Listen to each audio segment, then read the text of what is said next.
de Cristo. ¿Por qué no me acompañas poniéndote de pie para orar y después leer las Escrituras? Ponte de pie y vamos a orar.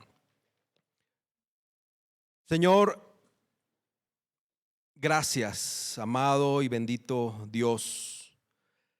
Gracias por un domingo más que nos permites reunirnos como tu iglesia en paz, de manera libre, abierta.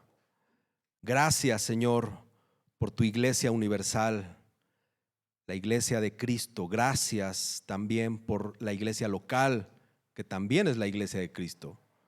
Hoy, esta mañana, te pedimos y te rogamos humildemente que nos hables por medio de la exposición de tu palabra. Seamos instruidos, Señor, a través de ella.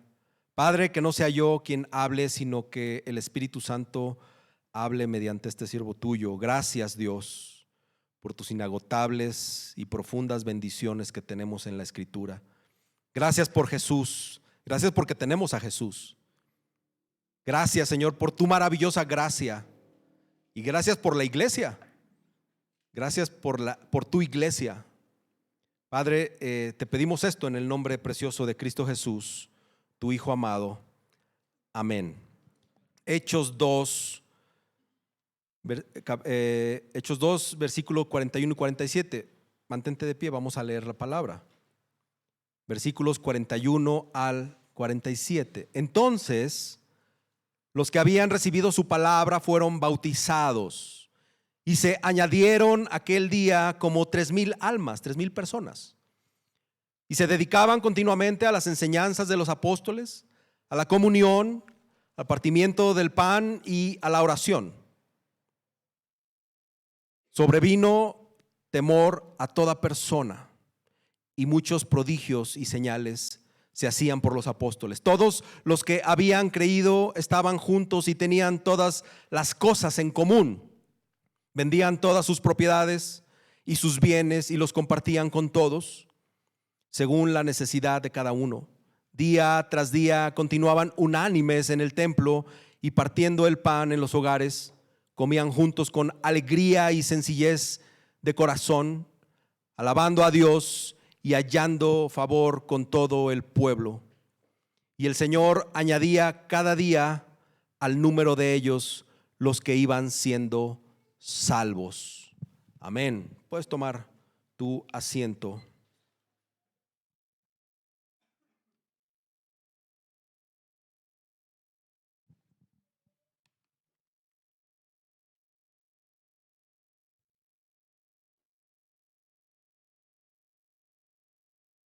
Si alguien te pidiera que le pudieras explicar qué es la iglesia, ¿qué le dirías? ¿Cómo podrías definir lo que es la iglesia? Es muy importante que tengamos ideas claras acerca de lo que es la iglesia, de cuáles son sus características y de cuál es su propósito de la iglesia en la tierra estos días. Simplemente es importante porque tenemos mucho que ver con el plan de Dios. Tu vida tiene que ver con el plan de Dios. La iglesia tiene que ver con el plan de Dios. De hecho, podemos decir que el tema que domina toda la Biblia es el plan de Dios para redimir a su iglesia para la gloria de Dios. Y si tú has sido redimido por Dios, entonces tú estás dentro de ese plan, pues eres parte de su iglesia. Hoy, cuando nuestra sociedad se ha vuelto tan individualista, donde las personas no conciben a sí mismas, no se conciben a sí mismas como parte de un colectivo, sino más bien se consideran seres individuales e independientes. Personas que, siendo egoístas, prefieren no batallar ni rendir cuentas, no desgastarse antes de compartir su vida y mostrarse vulnerables. Esa mentalidad ha contribuido a que las personas tengan ideas equivocadas acerca de lo que es la iglesia. Y Dios es claro en su palabra su plan de redención es para un colectivo llamado iglesia. Es verdad que la salvación es algo personal y que Dios obra en cada uno de nosotros de manera individual, pero también es verdad que el énfasis de la escritura, de la Biblia, tiene que ver con un Dios salvando y reinando en medio de su pueblo. Dios desea que nos concibamos a nosotros mismos como miembros dependientes de su cuerpo, que es la iglesia. Dios nos diseñó para ir, Dios no nos diseñó para ir por la vida en solitario, sino más bien para vivir la vida que le da gloria a Él, junto con su iglesia, de la cual cada uno de sus hijos somos parte. Y hay quienes piensan que la iglesia es un edificio o un salón como este, o que es una reunión.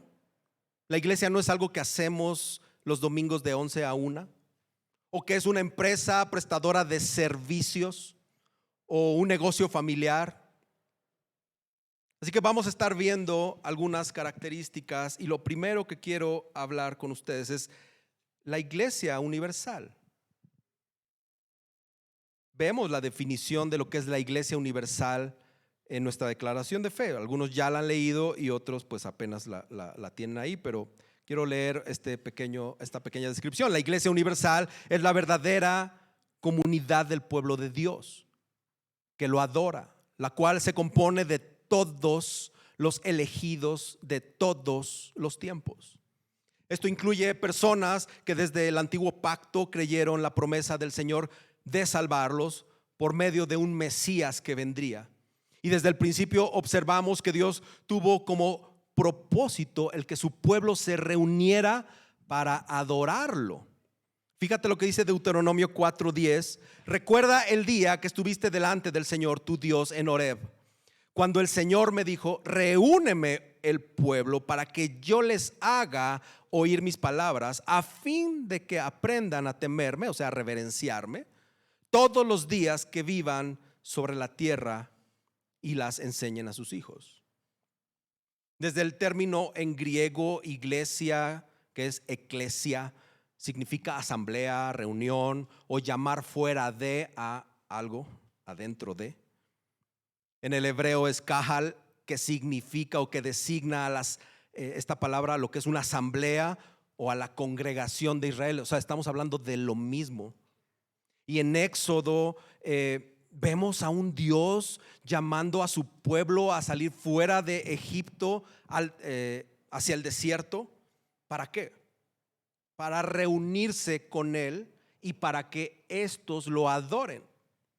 Entonces podemos entender que la iglesia son todos aquellos que han sido llamados por el Señor a ir fuera del mundo y del pecado y creer en Jesucristo y ser así propiedad del Señor. El Señor nos llama por medio de su palabra y nos llama también por la obra del Espíritu Santo para salir del mundo y del pecado y venir a ser posesión de Dios, para juntos ser una asamblea del Señor, de la cual Jesucristo es la cabeza y es la máxima autoridad. Nuestra declaración de fe afirma lo siguiente: a lo largo de la historia de la salvación, Dios, por medio de su palabra y de su Espíritu, ha estado llamando a personas pecaminosas de toda la raza humana para crear una nueva humanidad redimida, a quienes Cristo compró con su sangre. Y más adelantito dice: todos los miembros del pueblo de Dios están unidos en un cuerpo, con Cristo como la cabeza suprema, sustentadora e impartidora de vida, y apartados para posesión de Dios y para sus propósitos. Es increíble cuando profundizas en el concepto de la iglesia. A veces creemos que vamos a la iglesia y se nos olvida que somos la iglesia, que somos la asamblea de Dios, que somos la asamblea de Dios apartada para salir del mundo, para dejar de pecar, para cumplir sus propósitos. Vemos cómo Jesús es la cabeza de la iglesia. Mira lo que dice Colosenses 1 del 15 al 18. Él es la imagen del Dios invisible, el primogénito de toda creación, porque en Él fueron creadas todas las cosas, tanto en los cielos como en la tierra, visibles e invisibles, ya sean tronos o dominios o poderes o autoridades. Todo ha sido creado por medio de Él y para Él. Y Él es antes de todas las cosas y en Él todas las cosas permanecen. O sea, hasta aquí resumen, Cristo es todo, todólogo, de todo, del universo. Pero ve el 18. Él es también la cabeza del cuerpo, que es la iglesia. Él es el principio, el primogénito de entre los muertos, a fin de que Él tenga en todo la primacía. Jesús es la cabeza del cuerpo. Él reina o debería reinar en su iglesia. Fíjate, ve anotando estos términos de cómo deben de aplicarse en una iglesia sana. Él reina en su iglesia. Él le da vida a su iglesia, Él sustenta a su iglesia, Él da el crecimiento a su iglesia, Él la une y su iglesia depende de Jesús. Además vemos que Jesús dio la vida por su iglesia. Es el primogénito de entre los muertos, dice. Ahora Tito 2, 13, 14 afirma: aguardando la esperanza bienaventurada y la manifestación de la gloria de nuestro gran Dios y Salvador, Cristo Jesús. Él se dio por nosotros. ¿Para qué? Para redimirnos de toda iniquidad y purificar para sí un pueblo para posesión suya, celoso de buenas obras. Él se dio por su iglesia. Luego Hechos 20, 28. Tengan cuidado de sí mismos, les habla a los pastores Pablo, y de toda la congregación en medio de la cual el Espíritu Santo les ha hecho obispos o supervisores, para pastorear. ¿Qué van a pastorear? La iglesia de quién? De Dios, la cual Él compró con su propia sangre. La Biblia utiliza o hace uso de muchas metáforas para explicar lo que es la iglesia. Es un cuerpo, es una familia, es un templo, es un reino, un rebaño, una vid, es la novia de Cristo. Pero aquí en todo vemos a Jesús en el lugar de la preeminencia sobre su cuerpo, sobre su iglesia. Y dice, Él es la cabeza del cuerpo, es la piedra angular del templo, el rey de este reino. Él es la vid y nosotros los pámpanos. Él es el novio y la iglesia es la novia. Él es el buen pastor y la iglesia es su rebaño. Él es nuestro hermano mayor que dio la vida por esta familia. La iglesia es de Jesús. Y es importante que yo lo afirme desde aquí. La iglesia es de Jesús y no es de los pastores. Es de Él. Y Él es el que guía a su iglesia. Esto es importantísimo. Y más ahora con tantas iglesias. Es importante tener esto presente. No estamos solos. Jesús prometió a sus discípulos que iba a edificar su iglesia. Mateo 16, 18 dice: yo también te digo que tú eres Pedro, y sobre esta roca edificaré mi iglesia, y las puertas del Hades no prevalecerán contra ellas. Cuando Jesús resucita, da la instrucción a la iglesia, Mateo 28 del 18 al 19, acercándose a Jesús les dijo: toda autoridad me ha sido dada en el cielo y en la tierra. Vayan pues y hagan discípulos de todas las naciones, bautizándolos en el nombre del Padre y del Hijo y del Espíritu Santo. Entonces, Jesús edifica su iglesia, también da la instrucción para su iglesia cuando resucita. Y Jesús mismo promete que va a venir sobre de ellos el Espíritu Santo para ser capacitados para esta obra. Lo vemos en Hechos 1 al 8, 1 versículo 8, perdón. Pero recibirán poder cuando el Espíritu Santo venga sobre ustedes, y serán mis testigos en Jerusalén, en toda Judea, en Samaria, hasta los confines de la tierra. Después de esto, 10 días después, viene el Espíritu Santo sobre los 120 que estaban ahí, los llena de poder para ser los testigos de Cristo. Pedro comparte el evangelio por primera vez. 3,000 personas se arrepienten y reciben al Señor. Y ahí comienza la iglesia del Nuevo Testamento, bajo el nuevo pacto. El nacimiento de esta iglesia y su crecimiento lo vemos en Hechos. De hecho, lo predicamos el año pasado. Pero ahí vemos cómo nacen las iglesias locales. Y vamos al otro punto: nuestra iglesia local.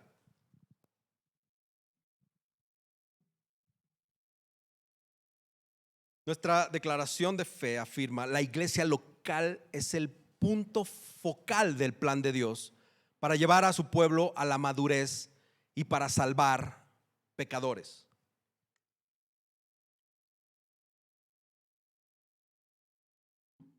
Por lo tanto, todos los cristianos han de integrarse como miembros comprometidos a una iglesia local específica.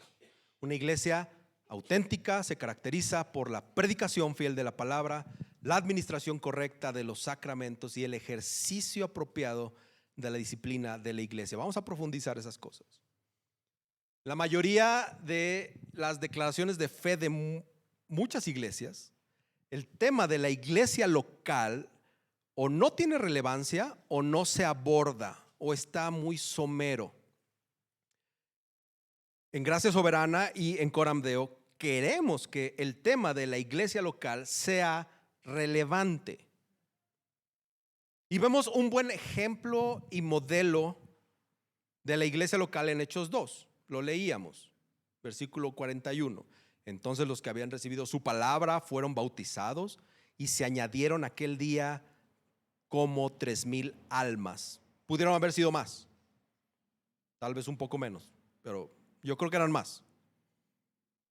Esos, los que creyeron en el evangelio de Jesucristo predicado por Pedro, se añadieron a la iglesia en ese día. El Espíritu Santo los añadió a la iglesia universal. Ya definimos qué es la iglesia universal, pero también fueron añadidos a esa iglesia local que ese día surgió. Y a partir de ahí vemos que los que iban creyendo en Jesús se añadían después de esta iglesia a diferentes iglesias locales. Se añadían como miembros comprometidos de esas otras iglesias locales. Y es deber de todo creyente genuino añadirnos a una iglesia local. No podemos andar ahí sueltitos. No podemos. No debemos. Por ende, hoy vemos la importancia de definir una membresía dentro de la iglesia local visible, una iglesia concreta y una iglesia organizada. Por eso es importante definirlo así.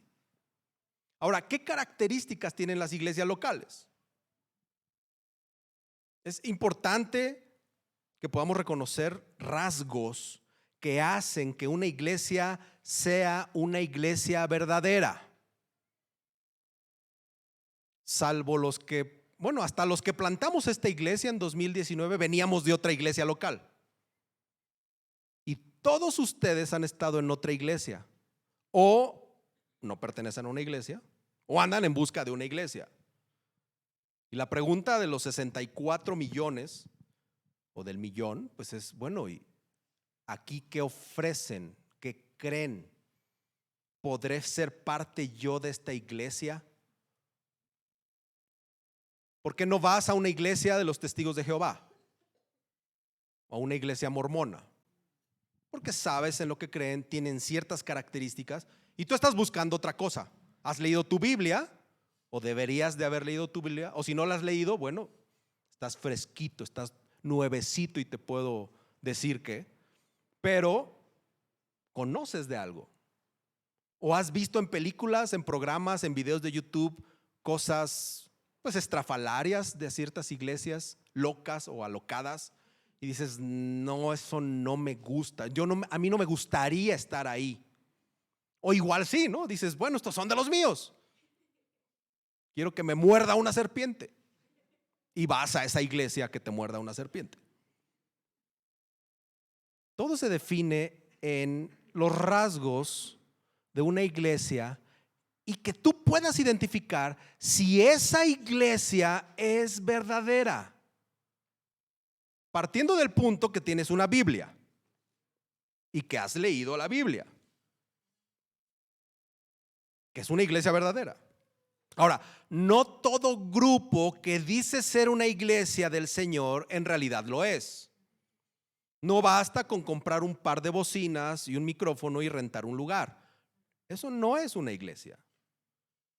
Es más, hay grupos que se reúnen que el Señor Dios no plantó y por lo tanto no son su iglesia.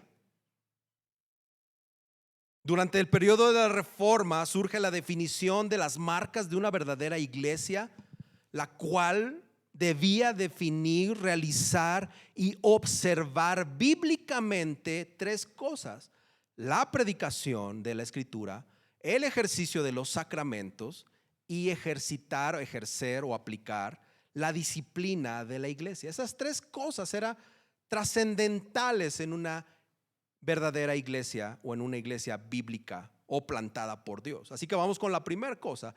Una iglesia verdadera predica la palabra de Dios. Hechos 2:42 dice: y se dedicaban continuamente ¿a qué? A las enseñanzas de los apóstoles, a la comunión, al partimiento del pan y a la oración. Miren, es por la palabra de Dios que el Señor se revela a nosotros. Es cierto que el Señor pudo hablar a tu corazón y decirte: soy tu Dios, y tú así de: sí, soy cristiano. Pero tenías que ir a una Biblia después de eso.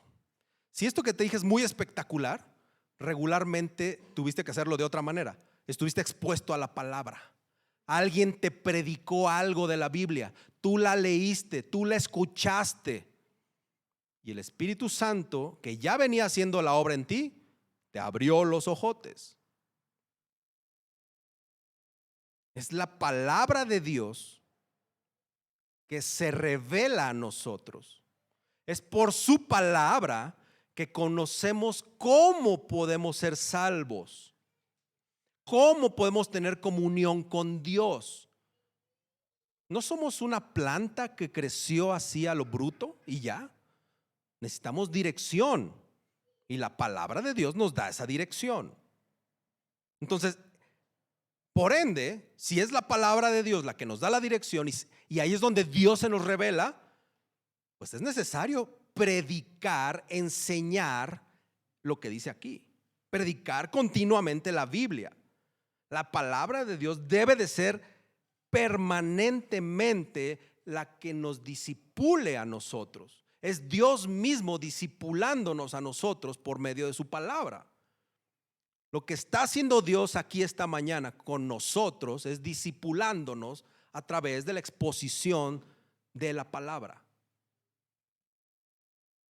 Necesario. Esto tiene que estar en la iglesia de tu preferencia, que se predique fielmente la palabra, no con lo que cree el que está aquí enfrente, no con lo que él piensa, lo que dice la Biblia, lo que dice la Biblia. Eso es una señal clara. La otra es que se participa, se ejerce los sacramentos, el bautismo y la cena del Señor. Esos son los sacramentos dados por Jesús para su iglesia. Hechos 2, 41, 42 es el mismo pasaje que tenemos. Entonces los que habían recibido su palabra fueron bautizados, se añadieron aquel día como 3,000 y se dedicaban continuamente a las enseñanzas de los apóstoles, la predicación de la palabra, a la comunión y al partimiento del pan. Entonces había bautizos y aparte comían, había comunión y hacían algo con esa comida o con esa comunión. Aquí en la iglesia realizamos bautizos por medio de la inmersión en agua, cuando lo hacemos cada vez que alguien quiere confesar su fe de manera pública. Se les da un curso inductivo para que sepan lo que van a hacer. Y esto marca el comienzo en la vida cristiana de esas personas y la entrada al cuerpo de Cristo por medio de la fe. El bautismo no es repetido o no hay rebautizos, por si lo quieres decir de esa manera. Sin embargo, sí se puede considerar cuando quizá tu bautismo o tu bautizo no fue legítimo, o sea, fue un bautismo ilegítimo. Si es tu caso, platica con tu pastor o acércate a mí y vemos cómo lo podemos resolver, porque sí existe la posibilidad de que se vuelvan a bautizar cuando su bautizo no fue legítimo, cuando fue raro, no sé, lo platicamos. Hay casos bien rarotes, lo platicamos, ¿ok? Pero creemos esto: hay bautismos por inmersión en agua. No creas que es atole o chocolate, es agua. Y lo hacemos cuando alguien quiere expresar su fe y quiere que todo el mundo se entere que él es cristiano. Y ahí arranca su vida espiritual dentro de la iglesia, dentro del cuerpo de Cristo. Por el otro lado, aquí en Coram Deo celebramos la comunión, es decir, la cena del Señor. Unos lo conocen como la Eucaristía, ¿sí? Como le quieras llamar. Lo hacemos aquí en esta iglesia una vez al mes, el primer domingo de cada mes. ¿Por qué? Respuesta corta, pues porque así se me ocurrió. Hay iglesias que lo hacen una vez a la semana, hay iglesias que lo hacen una vez cada 6 meses, otros cada vez que sale la luna, no lo sé. La verdad es que la Biblia lo único que nos dice es que lo hagamos cada vez que podamos. ¿Para qué? Porque juntos, cuando recordamos, cuando comemos de los elementos de la cena del Señor, que es vino y pan, recordamos juntos la obra de Cristo. Para eso lo instituyó el Señor, para que nos acordemos de su obra, para que nos acordemos de su muerte, para que recordemos su resurrección. Es un momento especial, decía Juan Calvino. Es el momento tan especial que ahí nos alimentamos espiritualmente. Es un momento donde juntos nos animamos a recordar que Cristo va a volver por su iglesia. Entonces, para nosotros es importante al menos una vez al mes recordar esto. Otro elemento de una iglesia sana, plantada por el Señor, una iglesia bíblica, es el ejercicio de la disciplina. En Hechos 5 vemos cómo Dios, el Espíritu Santo, disciplinó a estos señores Ananías y Zafira, miembros de una iglesia primitiva, de una forma muy peculiar. Pero la disciplina en la iglesia tiene un patrón. No es como se le pegue la gana al pastor o a los líderes. Hay un patrón que Jesús establece en Mateo 18:15. Creo que todos conocemos ese pasaje. Como casi a todos nos choca la disciplina porque no es un proceso difícil. No sabemos el artículo constitucional que defiende mis derechos, de cómo debe de ser bíblico que alguien me discipline. Todos se saben Mateo 18, del 15 en adelante, ¿verdad? Si no te lo sabes, si tu hermano peca, ve, repréndelo a solas. Si te escucha, has ganado a tu hermano. Pero si no te escucha, lleva contigo a 1 o 2 más, para que toda palabra sea confirmada por boca de 2 o 3 testigos. Y si rehúsa escucharlos, dilo a la iglesia. Y si también rehúsa escuchar a la iglesia, sea para ti como el gentil, o sea, el pagano, y el recaudador de impuestos, igual. Es importante que se ejerza la disciplina en una iglesia, si no esto sería un carnaval. Y tenemos en la Biblia un dato específico de cómo disciplinarnos, cómo me pueden disciplinar a mí, cómo puedo disciplinarlos a ustedes, sabiendo que esto proviene del Señor, sabiendo que la disciplina no es agradable, dice la Biblia. No te va a gustar, lo vas a tomar como algo en tu contra personal y todos me odian. Así es la disciplina. Pero debemos saber que cuando somos disciplinados, el Señor está ejerciendo su voluntad en nosotros, su enseñanza, está moldeando nuestro carácter y es puritita gracia de Dios. Porque Él solo disciplina ¿a quién? ¿A quién? A los que ama. Entonces, preocúpate si el Señor no te ha disciplinado. Se oye feo, pero pues igual no te ama. Es lo que dice la Biblia. No me crean a mí, vean a Hebreos y ahí pueden verlo como lo dice. Ahora, aparte de esos 3 grandes elementos que se han instituido, como lo dije, desde la Reforma, vemos también otros más que se han ido añadiendo, y uno de ellos es el liderazgo. Hombres que son pastores y diáconos. Capítulo 6 de Hechos. En el Nuevo Testamento observamos a los apóstoles varones establecer diáconos varones para que ayuden a servir las mesas, a las viudas, a los necesitados. Posteriormente vemos a estos mismos apóstoles estableciendo pastores ancianos en todas las iglesias locales. El Señor ha establecido que el rol de pastor debe de ser ocupado únicamente por hombres, a quienes Dios les ha llamado para tal cargo. Y tenemos 1 Timoteo 2, 12 al 13 y Romanos 16, por ejemplo. En Coram Deo y en todas las iglesias de Gracia Soberana no existe el pastorado de las mujeres.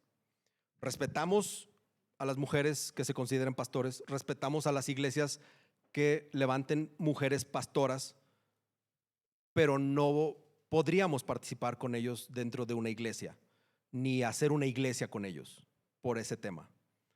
La declaración de fe lo afirma así: Cristo le ha dado las funciones de anciano y diácono a la iglesia. Los ancianos ocupan la única función de gobierno y son llamados a enseñar, supervisar, cuidar y proteger el rebaño encomendado a ellos por el Señor. Los diáconos contribuyen a suplir las diversas necesidades de la iglesia por medio de actos de servicio. Dios concede estas y otras personas como dones para servir y equipar a los santos para la obra del ministerio, para la edificación del cuerpo de Cristo. Ojo, en conformidad con el diseño de Dios en la creación. Es lo que vemos en las Escrituras. La Escritura reserva la función de anciano para varones, aunque los hombres y las mujeres por igual pertenecen a un sacerdocio real, en el cual cada miembro es dotado por Dios para desempeñar un papel vital en la vida y misión de la iglesia. Hay roles para cada quien. Hay diseño para cada quien. Especialmente en el diseño para pastor es solo y exclusivamente para hombres llamados al pastorado. Y recordemos que los pastores deben de guiar a la iglesia conforme a la voluntad de Dios revelada en la Biblia. Y esto no es bajo sus propios deseos o el deseo de las ovejas. También se cuecen habas de este lado, donde la iglesia quiere mandar. No se trata de lo que ustedes quieran, no se trata de lo que yo quiera, se trata de lo que Dios ha dicho. ¿Ok? Entonces también yo podría, en lo personal, decir que el liderazgo es un punto clave para una iglesia sana y bíblica. La otra es la testificación a los perdidos. Fíjate lo que dice Hechos 2:47: alabando a Dios y hallando favor con todo el pueblo. Y el Señor añadía cada día al número de ellos los que iban siendo salvos. Hallando favor con todo el pueblo. La iglesia, nosotros debemos obedecer el mandato de Jesús en Mateo 28, 18 al 20. Todos lo saben, que Jesús, acercándose, les dijo: toda autoridad me ha sido dada en el cielo y en la tierra. Vayan pues y hagan discípulos de todas las naciones, bautizándolos en el nombre del Padre, el Hijo y del Espíritu Santo, enseñándoles a guardar todo lo que les he mandado. Y recuerden, yo estoy con ustedes todos los días hasta el fin del mundo. Cada vez que leo este versículo, soy honesto con ustedes, siempre me salto a la parte final. Me encanta esta promesa del Señor. Recuerden, yo estoy con ustedes todos los días hasta el fin del mundo. No porque no sea importante lo otro, es un tema personal que cada vez que estoy chillando, pues voy y le digo: ay, Señor, me acuerdo que tú dijiste que yo recordara que no estoy solo. Qué hermosa promesa. Bueno, fue un paréntesis de su pastor. Otra cosa que las iglesias sanas tienen es que participan de la comunión con otros. Y esto es muy importante y voy a ahondar un poco en este tema. Participan de la comunión unos con otros. Cuando vas a una iglesia, llegas y te quejas porque nadie te saludó, o porque todos te abruman con sus saludos, diría el pianista de cierta iglesia: me abruman. Y andas ahí como que buscando que te sirvan, estás buscando algo en una iglesia, ¿verdad? Que te amen. Los primeros cristianos estaban juntos recibiendo la palabra, así como en este momento, orando juntos como hace rato, partían el pan como lo hicimos la semana pasada, no, hace 2 semanas que tuvimos Santa Cena.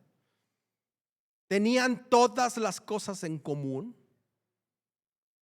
comían juntos. Gracias a Dios porque incluyó la comida, ¿no? Pudo haber dicho, tomaban agua juntos. Pero dijo, comían juntos. Alababan al Señor y tenían el favor con el pueblo. Todas estas descripciones acerca de lo que es la iglesia nos hablan de algo que implica lo colectivo. Pon atención. Y no lo individual. No decía que tenían algunas cosas en común y que se iban a comer solos a su casa en lo individual. Un ciudadano de un reino no puede existir sin otros ciudadanos. Una oveja no sobrevive sin su rebaño. ¿Qué sería de ti sin tu familia? ¿No piensas lo primero de que estarías feliz? ¿Qué sería de ti sin tus hermanos, sin tus papás, sin tus hijos, sin tu esposo? ¿Qué sería de un ladrillo sin su edificio? Estaría solo ahí, un ladrillo solo. O una rama sin un árbol. ¿Qué sería de un miembro de una iglesia o de un miembro del cuerpo sin el resto del cuerpo? ¿Te imaginas tú aquí sentada sola, Anita? Sola, ¿sí? ¿Qué sería de ti sola? ¿Ya ves, Anita? Quiero mucho a Anita. Ella es bien sincera conmigo. Y cuando teníamos tapabocas, se dormía. Y decía que era falta de oxigenación. Te amo, hermana, porque me dices las cosas de frente. Te amo. Estoy bien feliz que estés aquí. También, Martín. Estoy bien feliz. Otro paréntesis del pastor. ¿Qué sería de un miembro del cuerpo sin el resto del cuerpo? Hermanos, la iglesia es el cuerpo de Cristo. No puedes separar a Cristo de su cuerpo. Él está unido con su cuerpo. Si tú aceptas a Cristo, si Cristo te metió a su redil, estás aceptando unirte a su cuerpo. Y si tú rechazas a Cristo, estás rechazando a su cuerpo. Por tanto, si tú rechazas su cuerpo, estás rechazando a Cristo. Una persona que dice amar a Cristo, pero tiene menosprecio por la iglesia, es una persona que se engaña a sí misma. La Biblia enseña que es imposible, no se puede amar a Cristo y aborrecer al hermano que es miembro de ese cuerpo, de esa iglesia. Primera de Juan 4, 20 y 21 es claro. Qué duras palabras. Si alguien dice yo amo a Dios, pero aborrece a su hermano, es un mentiroso. Porque el que no ama a su hermano, a quien ha visto, no puede amar a Dios a quien no ha visto.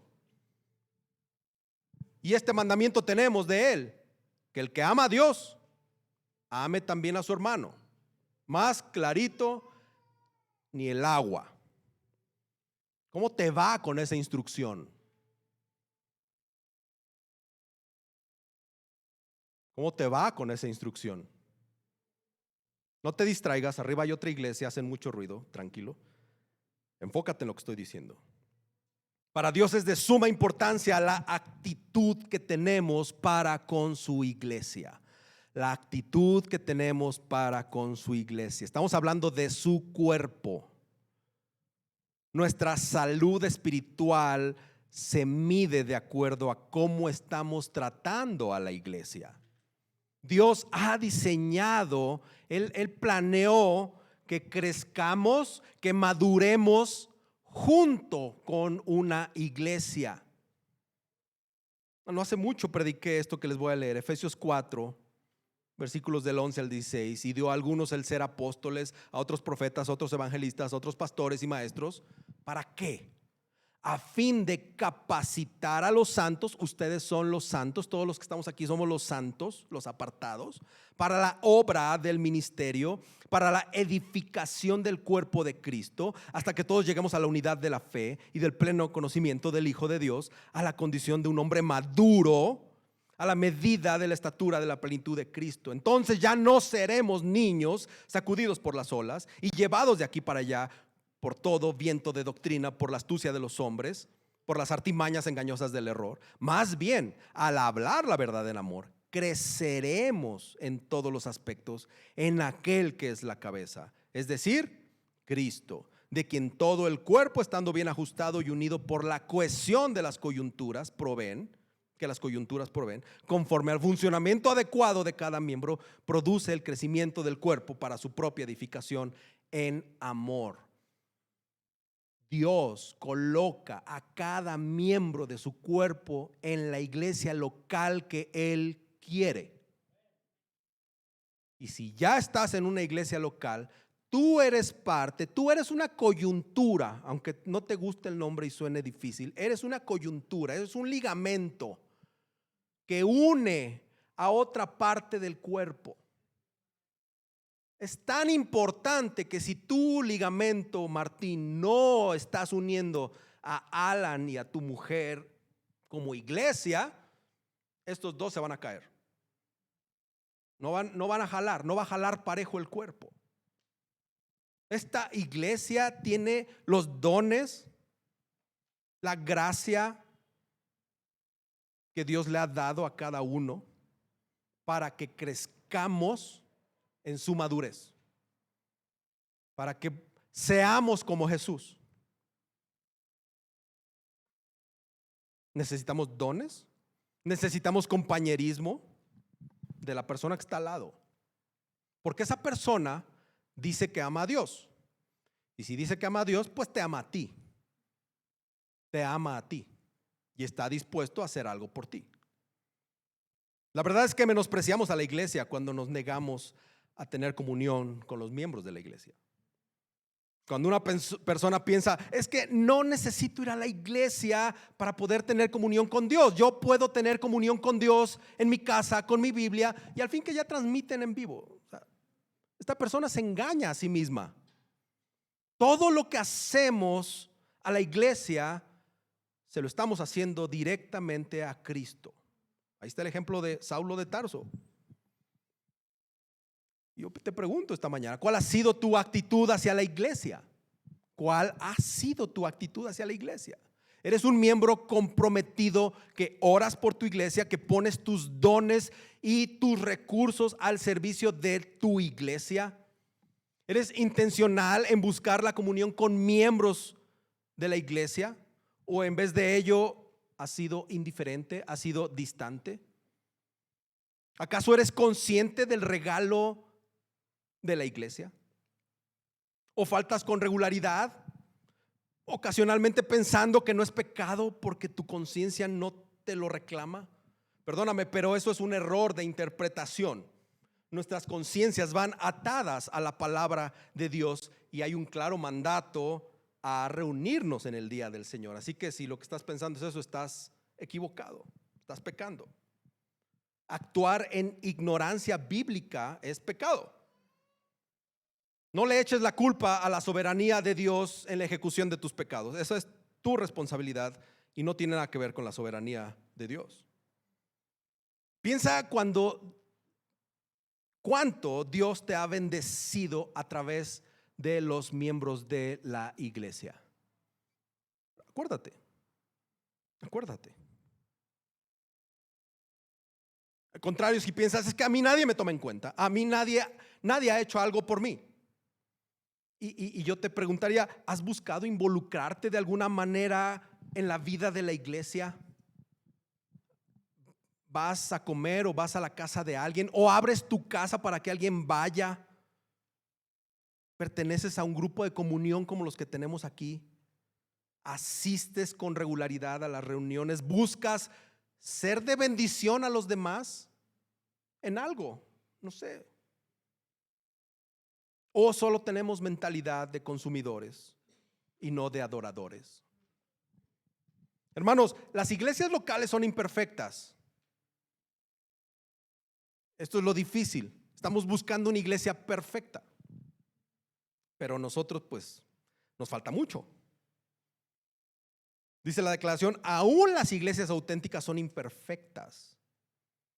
A menudo se encuentran en ellas una variedad de no creyentes ocultos entre el verdadero rebaño y son vulnerables a errores teológicos y fracasos morales. Las iglesias sanas, bíblicas.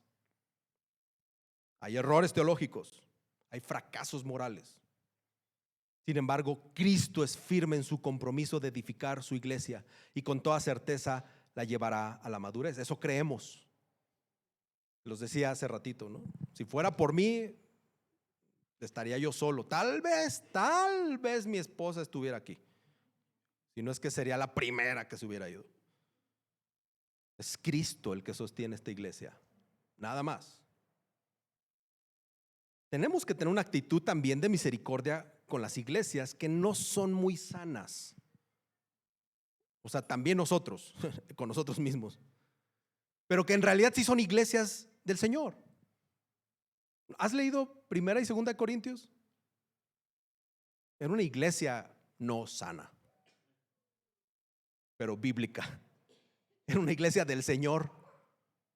Y hasta hay registros de ella en la palabra inspirada. No existe la iglesia perfecta, pero sí podemos afirmar que hay iglesias que son más sanas que otras. Es importante tener esto claro. También lo que es más importante es que necesitamos seguir compartiendo el evangelio y ganando personas para Cristo. ¿Por qué? Pues porque lo dice la declaración de fe y creo que es algo razonable. En las iglesias locales pues nos vamos a encontrar con aquellos que en realidad no son creyentes, que necesitan a Cristo. Para eso existimos, para que se meta por esa puerta quien no conoce a Cristo y para que cuando entre, lo primero que vea sea a Cristo. Para eso existimos. Así dice la declaración: como el Padre envió a Jesús a este mundo, así Jesús ha enviado su pueblo al mundo. La misión de la iglesia es hacer discípulos de todas las naciones, enseñándolos a guardar todo lo que Cristo ha mandado. Y con esto tengo este punto esa es la misión de la iglesia. Tenemos que adorar al Señor, tenemos que edificar a los santos y tenemos que testificar a los perdidos. Y esto es sumamente importante. Ya estamos aquí. Ya definimos que somos una iglesia sana. Somos una iglesia bíblica, ya no nada más por haber rentado un salón y 2 bocinas y un micrófono. Estamos ejecutando los sacramentos, predicamos la palabra y ejercemos la disciplina. Ahorita a ver a quién me agarro.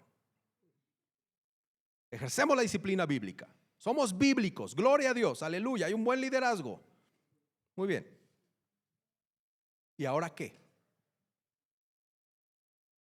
¿Qué hacemos en esta tierra? Hay una misión. Hay una misión. Hay que alcanzar a los perdidos. Hay que adorar al Señor, hay que edificar a los santos y hay que testificarle a los perdidos.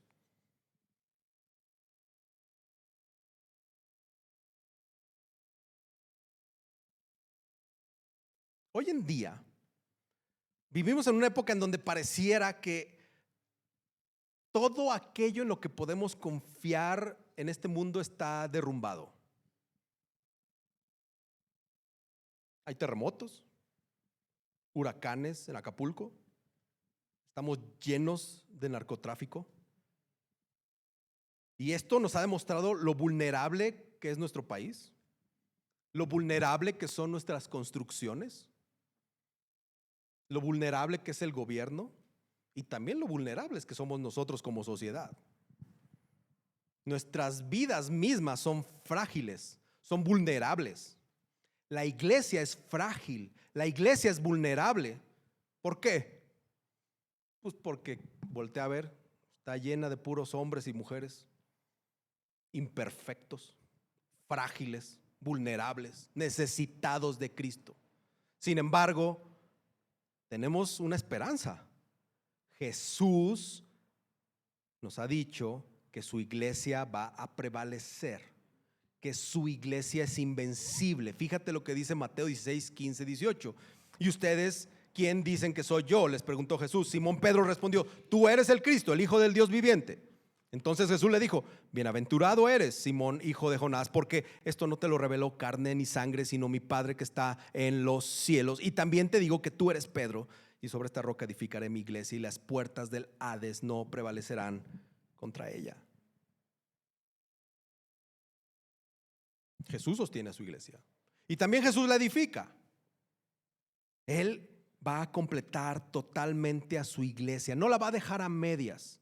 Cuando tú ves a Coram Deo, la ves así como que cojea del lado izquierdo y está medio ciega del lado derecho. Tiene un brazo más largo que el otro. Eso es Coram Deo. Es como un hospital donde están todas las especialidades del mundo y todos tenemos cáncer, todos tenemos diabetes, todos presión alta, colesterol, triglicéridos, diarrea, todo. Tenemos todo. Así estamos llenos de pecado aquí. Pero todos sabemos cuál es la cura. Es Cristo. Y todos nos llevamos a Cristo.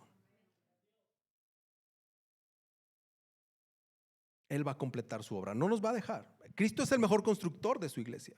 Y Él pone la piedra en cada lugar, al miembro en cada lugar. Pone a cada uno en el momento adecuado. Y nadie construye mejor que Él. Él siempre sabe lo que está haciendo al edificar su iglesia. Por lo tanto, su iglesia existe por la unión que Cristo tiene con nosotros. Y por eso es que Él dice que su iglesia, ni el Hades, nada, su iglesia va a prevalecer. También Jesús preserva a su iglesia. La iglesia que le edifica no va a perecer. Aquellos que pertenecen a la iglesia de Jesús no serán destruidos por el mundo. No importa que te atropellen ahí, o sea, eso sería que te destruyó el mundo, pero no se refiere a eso. Si te mueres, vas a abrir los ojos, vas a estar delante de Cristo.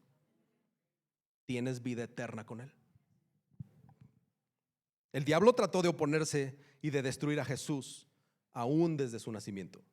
Y en su ministerio, una y otra vez se le opuso, pero Jesús venció. ¿Qué crees que hace el diablo con las iglesias de Jesús? Busca destruir, busca dividir, busca poner discordia. Pero nosotros que estamos en Cristo sabemos de esa promesa y tenemos que sostenernos ahí. Juan 10, 27 al 29 dice: mis ovejas oyen mi voz, yo las conozco y me siguen, yo les doy vida eterna y jamás perecerán, y nadie las arrebatará de mi mano. ¿No te gusta que Jesús te diga eso?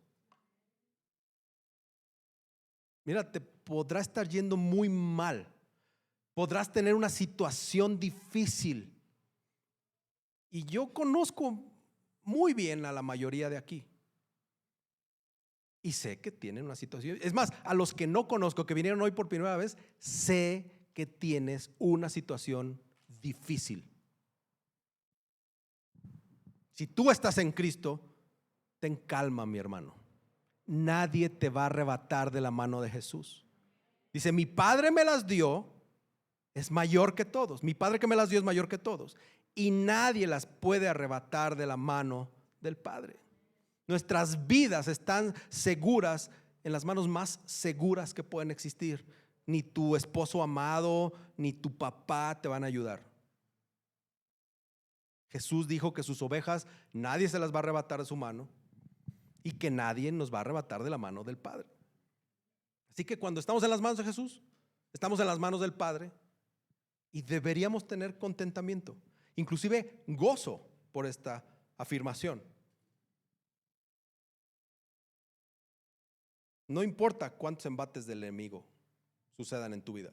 Eso ha sucedido. Tú lee el Antiguo Testamento y vas a ver los embates del enemigo en toda la cronología de la historia. ¿Por qué nosotros íbamos a hacer la excepción? Va a pasar, va a suceder tribulación. Eso es un hecho. Pero estamos en Cristo. Su iglesia es indestructible. El Señor preserva a su iglesia. El Señor multiplica a su iglesia. Entonces, con estas promesas, ¿tendríamos que ser una iglesia arrojada? ¿Tendríamos que ser una iglesia valerosa? Tendríamos que ser miembros valientes en esta tierra, porque el Señor nos sostiene.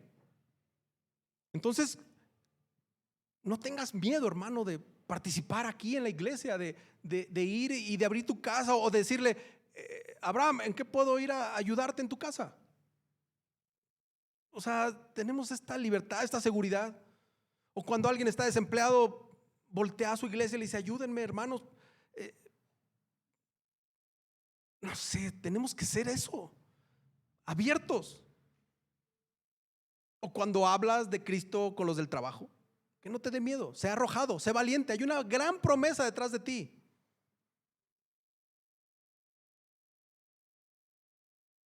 Otra cosa es que por mucho que hagamos nosotros, nada vamos a hacer para que esto crezca. El crecimiento lo da Jesús o Dios mismo. Él es el que garantiza el crecimiento. Podremos tener el ministerio de Instagram más fregón del mundo, las conferencias de no sé qué más visitadas. Si el Señor no quiere, esto no crece. Hasta hoy el Señor ha querido que crezcamos hasta cierto punto. Empezamos pues bien poquitos en mi casa y ahora somos más. Gracias a Dios. Algunos lo están viendo en el chat que tenemos en la membresía, que están creciendo los miembros. Para los que no saben, estoy ahorita teniendo entrevistas con personas que han querido formalizar su relación con la iglesia y quieren comprometerse de una manera formal con ella. Quiero concluir con esto. Hermanos, la iglesia de Cristo sigue teniendo relevancia hoy en día. Siempre lo ha tenido. No ha pasado de moda. Por mucho que te hayan lastimado en otra iglesia, o por muchas decepciones que has tenido de tus expastores, cualquier tristeza que hayas tenido, que te haya separado de tu iglesia, eso no le quita que la iglesia de Cristo sea relevante hoy en día. Siempre ha sido relevante. Y quiero hacer un llamado a ustedes a apreciar el regalo de la iglesia. Por favor, ¿quién es sal y quién es la luz afuera en el mundo? Es la iglesia de Cristo. ¿Quién marca la diferencia verdadera allá afuera en la sociedad? ¿Los partidos políticos? ¿Los gobiernos? ¿Los youtubers? ¿Quiénes marcan la diferencia? Hasta los youtubers es por ganar dinero, no es porque quieran darte tips de vida agradables. Hasta los que venden cosas que te pasan las recetas en el Instagram te las pasan incompletas. No te sale el pan como dice ahí. Los huevitos estrellados así muy bonitos ahí no salen. Es la iglesia de Jesucristo los que hacen la diferencia allá afuera. Los que deberíamos de decir la verdad allá afuera somos nosotros. Hoy vemos que la iglesia, como hace muchos años, sigue navegando en aguas turbulentas. Seguimos viendo noches oscuras. Estamos rodeados de incredulidad, rodeados de desgano, inclusive adentro de las iglesias. Hay desconfianza de la sociedad por el mal trabajo de los pastores y de las iglesias que han hecho en la sociedad. Pero hoy en día, aún así, como les decía, todos cojitos de un lado y los brazos, así como los niños cuando están en la adolescencia, que tienen las caras grandes, los dientes grandes, los brazos largos, las piernas cortas. Iba a decir algo, pero mejor no. Aún así, hermanos, podemos confiar que Jesucristo es nuestro capitán, que Él nos va a llevar a un puerto seguro. No importa cómo estén las cosas allá afuera. Todos sabemos que hay un final de la historia, ¿verdad? Todos sabemos que hay un final de la historia. Y en ese final, los enemigos de la iglesia van a ser destruidos. Y la iglesia de Cristo va a reinar junto con Cristo eternamente. Ve lo que dice Apocalipsis 7. Uno de los ancianos habló diciéndome: estos que están vestidos con vestiduras blancas, ¿quiénes son y de dónde han venido? Y le respondí: Señor mío, usted lo sabe. Y él me dijo: estos son los que vienen de la gran tribulación y han lavado sus vestiduras y las han emblanquecido en la sangre del Cordero. Por eso están delante del trono de Dios y le sirven día y noche en su templo, y aquel que está sentado en el trono extenderá su tabernáculo sobre ellos. Ya no tendrán hambre ni sed, ni el sol les hará daño, ni ningún calor abrasador, pues el Cordero que está en medio del trono los pastoreará y los guiará a manantiales de aguas de vida, y Dios enjugará toda lágrima de sus ojos. Eso es lo que nos espera. Eso es el final. Apocalipsis 19, 6 al 9 dice: oí como la voz de una gran multitud, como el estruendo de muchas aguas y como el sonido de fuertes truenos, que decía: aleluya, porque el Señor nuestro Dios Todopoderoso reina. Regocijémonos y alegrémonos y démosle a Él la gloria, porque las bodas del Cordero han llegado y su esposa se ha preparado, y a ella le fue concedido vestirse de lino fino, resplandeciente y limpio, porque las acciones justas de los santos son el lino fino. Y el ángel me dijo: escribe: bienaventurados los que están invitados a la cena de las bodas del Cordero. También me dijo: estas son palabras verdaderas de Dios. Si no te gusta lo que hacemos aquí, si no te gusta lo que hacen las iglesias, a eso me refiero, difícilmente te va a gustar lo que te acabo de leer, porque eso lo vamos a hacer por toda una eternidad. Sin embargo, el Señor en su gracia nos permite ver algo poquitito, pero muy poquitito de eso aquí en la tierra, en las iglesias locales. Y con esa motivación, con esos pasajes, tenemos que seguir cumpliendo la gran comisión encomendada por nuestro Señor Jesús de ir y de predicar el evangelio, de hacer discípulos y de bautizarlos. Necesitamos estar orando constantemente a Dios, pidiéndole que nos siga considerando en la expansión de su obra, que el Señor siga sosteniendo a esta iglesia y a todas las demás en la Ciudad de México, que el reino de Dios en la Ciudad de México crezca y avance. Oremos porque busquemos estar siendo comprometidos a Dios mediante su iglesia. Yo no sé si tú conoces a Jesús realmente. Yo no sé si tú estás en Cristo realmente. Pero si no estás en Cristo, necesitas a Cristo. Y una iglesia te puede ayudar a caminar a Cristo. Es solo por Cristo. Él es el que entregó su vida. Él es el que edifica nuestras vidas. Y fuera de eso, solo tenemos asegurada la destrucción. Si tú nunca has entregado tu vida a Cristo, entonces no estás siendo edificado. Toma esto como un llamado al arrepentimiento. Arrepiéntete. Él puede perdonarte. Él puede perdonarte. Y no solo eso, te justifica, te salva, te perdona, pone en ti su justicia, te da una nueva identidad, te da la promesa de una vida eterna. Esto es un llamado al arrepentimiento.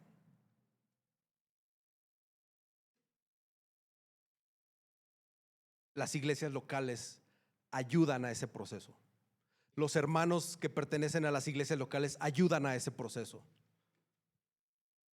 ¿Por qué no oramos para que esta iglesia siga siendo un medio de gracia, que predique el evangelio allá afuera? Y no solamente allá afuera, que predique el evangelio a los de aquí adentro, domingo a domingo. ¿Por qué no oramos que el Señor nos ayude a que las escrituras sean siempre nuestra máxima autoridad? ¿Por qué no lo hacemos? Si tú quieres hincarte adelante o si quieres ponerte de pie o permanecer sentado, está bien, pero te ruego que abras tu corazón esta mañana a Cristo, que dispongas toda tu fe, todo tu sentido a Cristo. Si no tienes fe en Cristo y quieres tener fe a Cristo, ruega por fe.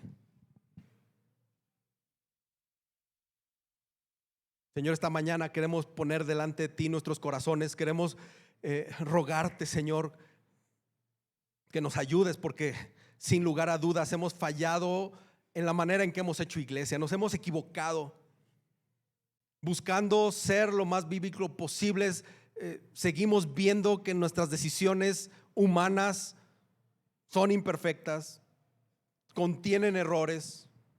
Sin lugar a dudas, en esta iglesia hemos lastimado a muchas personas. Sin lugar a dudas, en esta iglesia hemos predicado de manera errónea tu verdadero mensaje, como vasijas de barro que somos, imperfectas. Pero Señor, reconocemos en esta iglesia que te necesitamos. Reconocemos que somos imperfectos y que necesitamos a Jesús. Necesitamos a Jesús. Necesitamos a Jesús. Ayúdanos a amarte profundamente. Ayúdanos a amar a tu iglesia con profundidad. Así, cuando decimos que te amamos a ti, ayúdanos a amar a nuestros hermanos que están al lado. Ayúdanos a ser la sal y la luz en las tinieblas allá afuera. Señor, hay tanta necesidad adentro de las iglesias. A veces ni siquiera es necesario ir afuera. Necesitamos predicar el evangelio domingo a domingo en las iglesias. Tenemos ideas preconcebidas.